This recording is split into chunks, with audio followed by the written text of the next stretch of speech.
Hey everybody, welcome to another episode of the LitRPG podcast. I'm Ramon Mejia, and welcome to episode 26, already at 26 folks. I'm the hostess with the mostest. I'm here to bring the latest LitRPG news, reviews, and of course, author interviews. I'm going to give a quick shout out to a new Patreon supporter for the podcast, Greg Horlock. He has been generous enough to donate $15 a month at our Patreon page that helps to basically cover the costs of this particular podcast and also our other podcast, the Geek Bites podcast. So thank you, Greg, for your wonderful support. That's the largest monthly pledge that we have gotten so far. So thank you, man. If you want to, anyone else wants to help support the podcast that way, they can go to patreon.com /Geek Bites Podcast. Okay, new releases and reviews. This week I'll be reviewing Soulstone, Awakening, The Accidental Mage, The Orb of Anger, Book 1, and Oakshield Junction, which is actually an omnibus of the strength build and the dexterity build from that author. I'll let you know what I think about all those books later on. But first, we are going to begin with LitRPG news.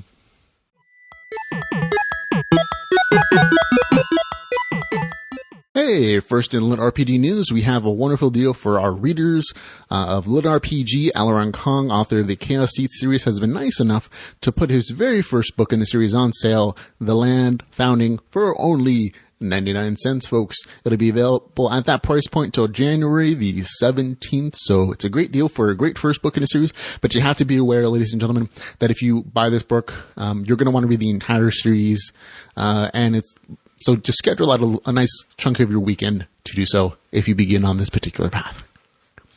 Okay, also in LitRPG news, Lux Stat Strategy, The Secret of the Old Ones, Book 1 is out now. This was kind of a sneaky publishing thing that the author Blaze Corvin did. I had expected it a little later in the month, but it suddenly popped up on Amazon, and apparently Amazon's getting their time schedule together, so he pushed the publish button today, and it actually showed up today. So good for him. It's a little sudden. I didn't have a chance to read it all yet. It literally just came out as of this recording, but I'll review it for you folks next week. But I read a little bit of it, and I've enjoyed what I read. I'll have a link in the show notes for you guys to pick it up. Also, Blaze Corvin's other story series, the Delvers LLC series, has an audiobook, and it's finally out. I had been looking forward to listening to this audiobook for, since he announced it. I'm a huge audiobook fan, especially of our genre, LitRPG. Big fan. It's us narrated by the great voice talents of Jeff Hayes, and I'm going to play a quick sample for you folks. See, this is why I can't stand Terrans. Instead of being appropriately awestruck and appreciative that I didn't miscalculate your travel over hundreds of light years almost instantaneously, you give me cheek. Seriously, why aren't you people on your knees or begging for mercy or something? Where is the adoration? You aren't even pissing yourselves. The universe is going to hell, I swear. Jason glanced at Henry and saw his friend pressing his lips together. He recognized this expression. Henry was fighting down his temper in order to think. Jason screwed up his courage, controlled his frustration, and coughed before asking, Sir, could you tell us why we're here? You're where I wanted you to be. Hey, hope you like that sample. It's added in post, folks, so don't mind the funny faces if you saw them.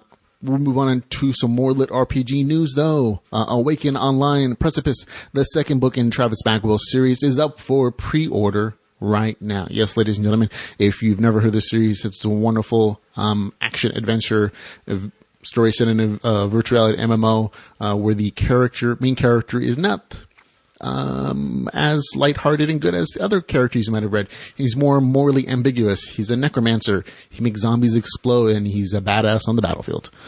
Love the series, love the first book, and I look forward to this book coming out on March 31st, 2017. We'll have a link in the show notes, of course, for your pre-order. I've had a chance to talk to Travis Bagwell before. He's a great guy.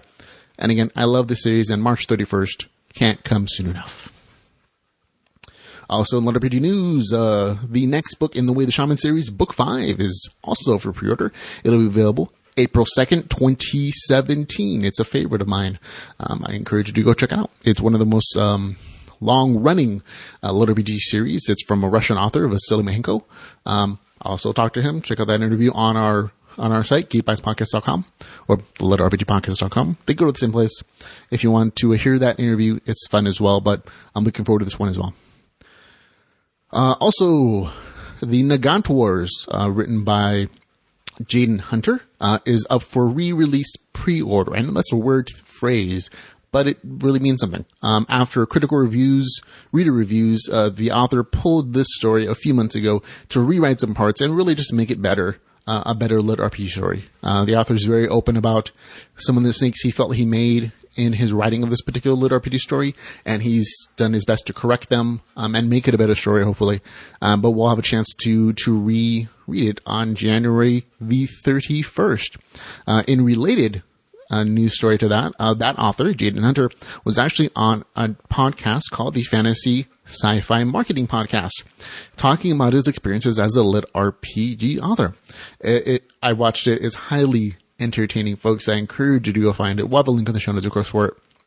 But Jaden did a really good job of highlighting our genre, being an ambassador of lit RPG to other authors who are interested in maybe writing in our genre. But he was very upfront about the challenges he faced, some of the mistakes he made coming into the genre from an outsider's perspective, I guess. And he kind of highlighted the best way to appeal to the audience and to write a great story is to be authentically passionate about the genre of lit RPG. And so I enjoyed it immensely. I encourage you to go watch it again. But thank you, Jaden, again for making such an entertaining podcast and kind of taking over that entire podcast for that episode, man. So thanks.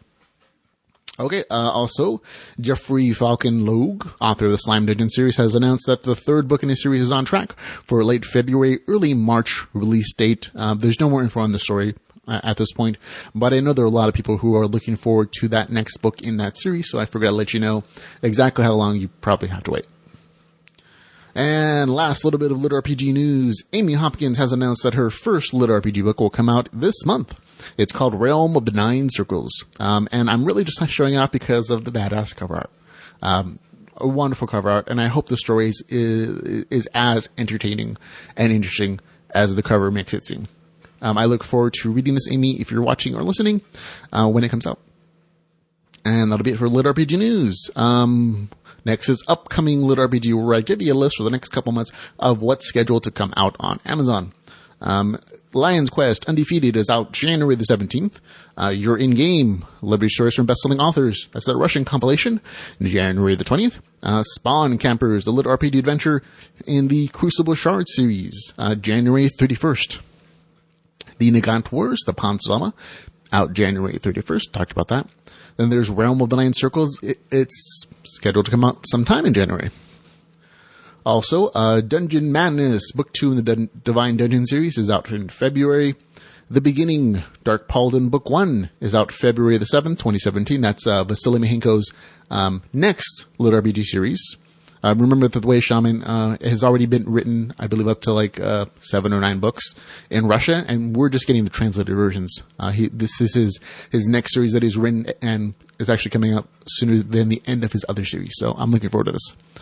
Also in February, Sucked Into an RPG, out February the 20th.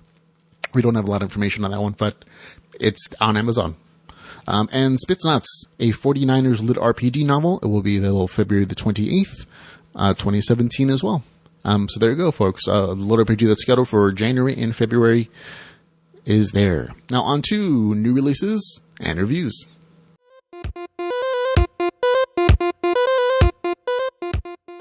Okay, in new releases and reviews, folks, we have 3 stories that will have come out this week and that I'm reviewing.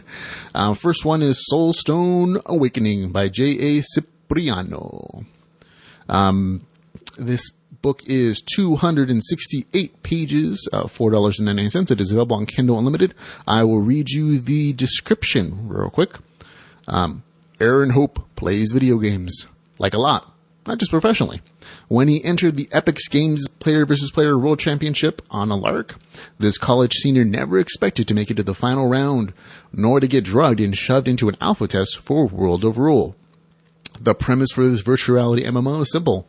Find all 8 treasures scattered throughout the world before the Maelstrom's forces devour everything in sight. The only catch, you can't log out. And if you die, well, let's just say what happens in the game doesn't stay in the game.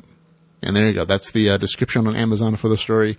Now, full disclosure, the author sent me an advanced copy of the novel for review, but I've since purchased it because I liked it. The description of the novel is technically correct.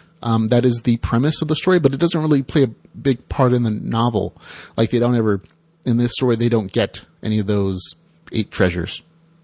It just kind of serves as a reason for the main character and several other players to be trapped in the game of World of Rule.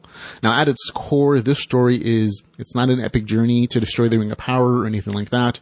It comes down to being just a fun adventure story with some gamers. I had a really good time reading it after I adjusted my expectations for the story, though.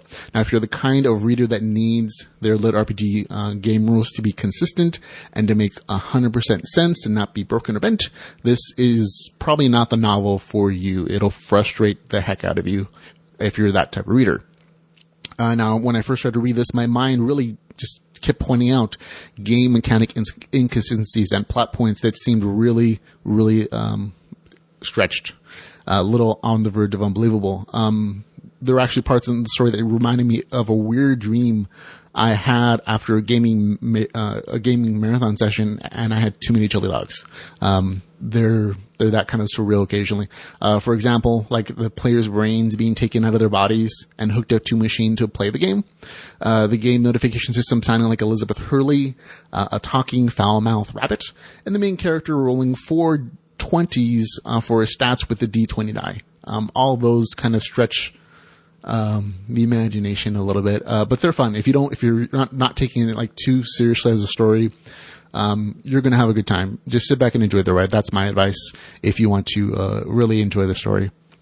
And again, once I adjusted my expectations and just accepted that this is what the game is, and to be honest, that stretching and bending the rules makes sense within the context of the story. It's really a part of the story, so just be aware of that. I had a really nice time. The action adventure parts are really good. The game world had a nice variety of monsters for the players to kill. Skills and powers that players got access to were varied and interesting. All good things about the story. There are a couple of things that I wish would have been done better in the story. One, the NPCs really don't sound any different from the players. There's no real distinction between player jargon and NPC jargon. It's mixed up and kind of creates a bit of a schism in my mind. That's just me, though. The voices of the non-player characters really don't vary. Like, there's no distinct tone for each character, with the exception of maybe the foul-mouthed talking rabbit. The author actually makes a joke about this in the story, that the town guards look and act the same, they just have different names. So the author is very self-aware of these particular aspects, right? And maybe it's part of the satire of the story. Just it's a thing that's stuck into my brain. Also, about 75% of the novel, there's a quest sequence that really just is a fight to fight, without any real break for character development, backstory, motivations. And I think it's a lost opportunity for the story to build a little more with their characters.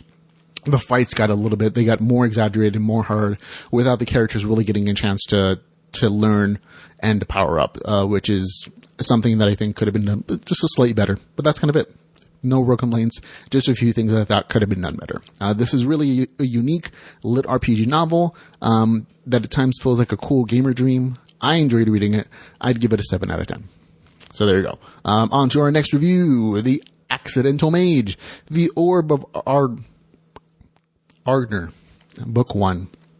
The hard title is only one thing I found have an issue with this throw on the story. Written by Constantine Noble. The role is obsessed with Hyperion's Keep, a virtual reality game that allows people to join the fantasy realm and make real money. The only issue is that if you die in the game, you die in real life. Follow Lorcan as he and his friend, Jacob, come of age and join Hyperion's Keep for the first time. All player classes are not created equal, and when Lorcan accidentally chooses the mage, the weakest class, will he be able to find success? That's the premise and the description of the novel. It is 33 pages. Yep, that's right. It's 33 pages, folks. It's 99 cents. It is also available on Kindle Unlimited. Now, this is a really short story, and most of the 2 and 3 star reviews on Amazon for this are related to the short nature of this story. And to me, they're actually valid. I've read a lot of other serials. I'll be talking about another serial story the next review. And this one just doesn't do a good job of creating a full story in a compact manner. That's just my opinion, but I'll go into details as to why. For example, a good 20% of the already short novel is an information dump, defining terms, telling the reader about the online game stuff, and I don't know that was particularly necessary or useful for a use of the 33 pages in the story. The author also chose a very interesting combination of dying in the game, dying in real life trope, plus the character gets the worst class trope. And those two ideas, while interesting, I was really interested to see if the author did them well, don't usually combine because they're not really complementary concepts. Usually if you have a bad class option trope in the story, the player character has the opportunity to die repeatedly to learn how to best play that particular class. Like dying is part of the learning process for that character to figure out the best way to make that character shine and to make it the best class ever. That's part of that particular trope. And that doesn't work in this case because if the character dies, he just dies in real life, which ends the story very quickly. So I was really curious to see how the author would address that particular issue. And the answer is he doesn't. It doesn't really get addressed. It's too short. I was really okay with the spelling errors I had, the grammar errors I found in the story. Not a huge deal for me. I'm okay with the page counting too. I like serials. They're fun, or short stories, whatever you want to call them, novellas. I'm okay with the format. Now, what I'm not okay with was the bad ending. I'll just say it's bad.